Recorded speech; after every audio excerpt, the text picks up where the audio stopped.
Alright, so I got this dough that I made this morning.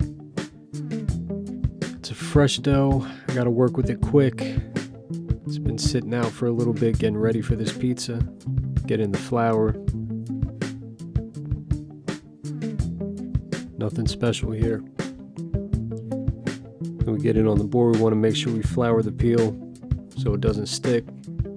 I just spread it out so there's not too much on there. And now we stretch it out.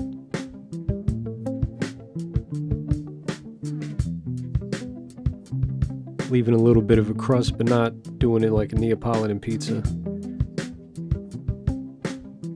Slap it a little bit, now we pick it, toss it back and forth. This knocks the flour off. And it's just stretch. A nice hand stretched pizza.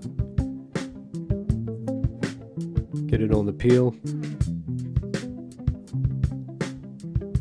Again, we want to work pretty quick because time is our enemy.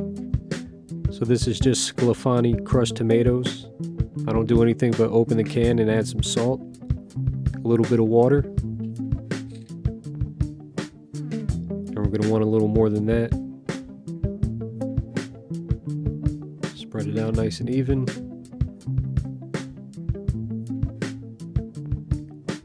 Could probably use just a little bit more.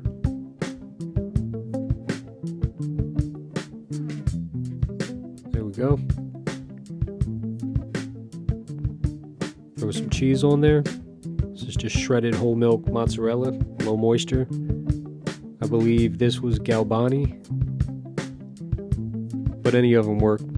I'll use Palio, I'll use Galbani, I'll use the generic supermarket brand.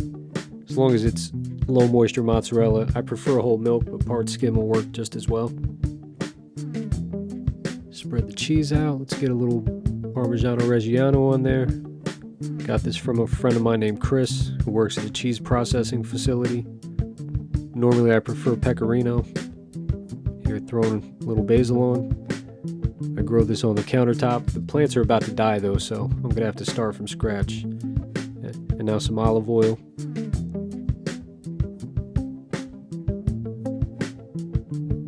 One last little stretch. Make sure it's not sticking. Just blow a little air under it. There you go. Open it up, put it in. Nice dismount. Now we're pulling it out. Spinning it. There you go. Back in for a couple more minutes. Alright, time to pull it out. Everything's melted. Homogenized nicely. Put it on the cooling rack. Always put it on a rack. That's a pro tip. It lets the steam escape. And that way the bottom stays crispy. Alright, now pizza number 2. This is going to be a chicken taco pizza. I sauteed some ground chicken earlier. Very simple, just the ground chicken, sofrito, salt, pepper, adobo, a little garlic powder, onion powder. And that's it. So same process, stretching it out, not too worried about making a big crust. This one I want a little thicker.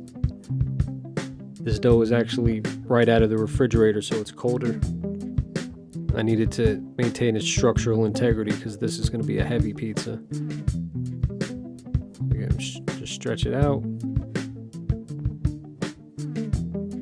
Get it on the peel. Now I'm actually going to put refried beans down. And these are thicker than I'd like them for this application, so they're very difficult to spread. And the problem is pushing it down, you're making the dough want to stick to the peel. So you got to work quick. Spread it out the best I can.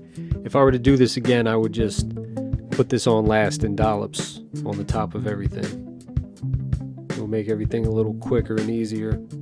And I wouldn't be promoting sticking to the peel. But spreading it out to the best of my ability.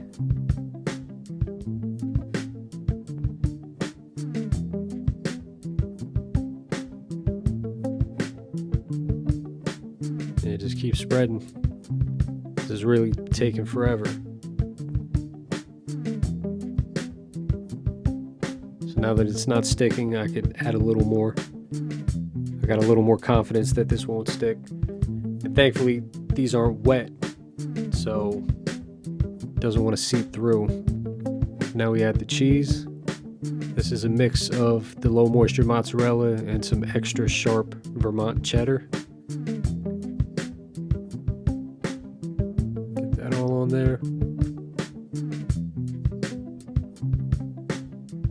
All right, now we take our ground chicken, spread that out. This is a heavy pizza. Not heavy in terms of how it's going to sit in your stomach, but heavy in terms of how much it weighs. So everything about this is making it want to stick to that peel.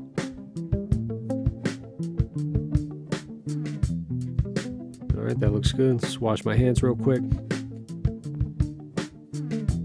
Dry them off. Now I have some red cabbage. I'm going to put that on half. And some raw white onion. Throw that there. A couple of my kids don't really care for onion or cabbage, so we'll leave half of it without. Make sure it's not sticking. Yeah, I can already see it's sticking. Yep, see how the middle didn't come up? Blow it again, got it up. So now it's time to move fast. To launch, got to be very careful, shimmy it out. Perfect.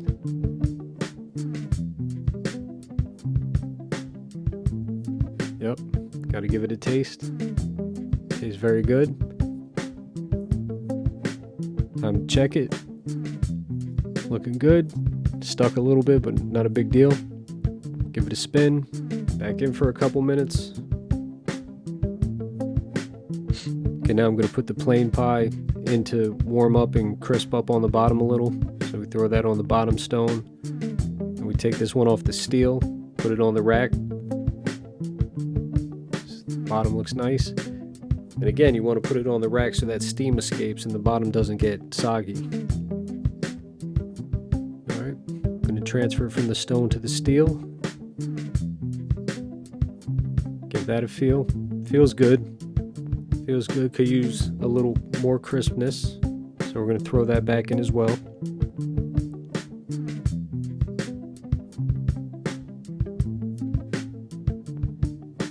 Put that on the stone, pull this off the steel. One last time on the rack till the next one comes out, then we'll slice them up.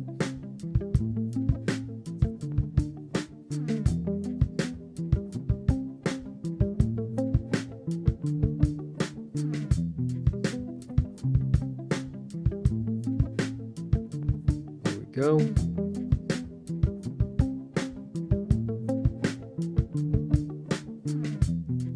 This up, let's bring it over to a pan.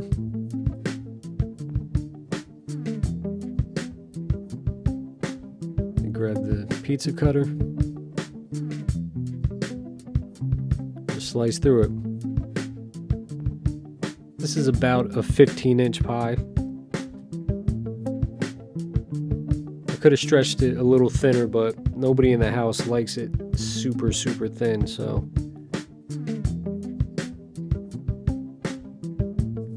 the dough ball itself, I didn't weigh these out. I just eyeballed them this morning. I'd say they were roughly 500 grams each. Now let's take the chicken taco pizza, bring it over to another pan. And you can see this one is smaller, noticeably smaller, and also thicker, but that was by design, because I needed it to support the weight of the ingredients. Slice it up. Make sure not to get any of the cabbage or onions on the plain side.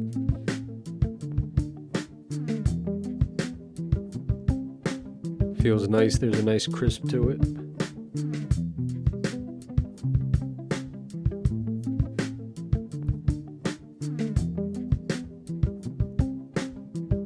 Yeah, that last piece was giving me a little trouble there. And then I have some fresh salsa that I plan to top it off with when we each take a slice. There you have it, red onion and cabbage. Or I'm sorry, red cabbage and onion. Nice plain pie. That's it.